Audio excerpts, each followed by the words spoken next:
اور ہم نے اس قرآن میں لوگوں کے سمجھانے کے لیے طرح طرح کی مثالیں بیان فرمائی ہیں، لیکن انسان سب چیزوں سے بڑھ کر جھگڑالو ہے۔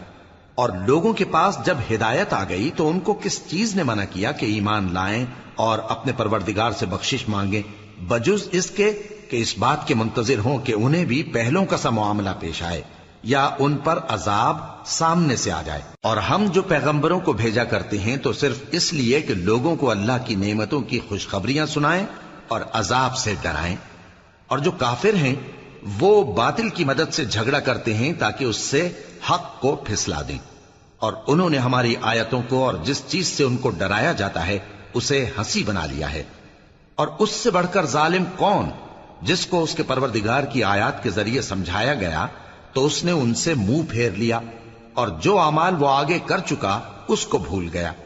ہم نے ان کے دلوں پر پردے ڈال دیے کہ اسے سمجھ نہ سکیں، اور کانوں میں ثقل پیدا کر دیا ہے کہ سن نہ سکیں۔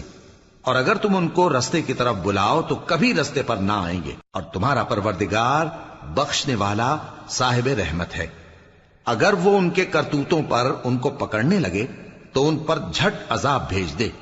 مگر ان کے لیے ایک وقت مقرر کر رکھا ہے کہ اس کے عذاب سے کوئی پناہ کی جگہ نہ پائیں گے۔ اور یہ بستیاں جو ویران پڑی ہیں، جب انہوں نے کفر کر کے ظلم کیا تو ہم نے ان کو تباہ کر دیا، اور ان کی تباہی کے لیے ایک وقت مقرر کر دیا تھا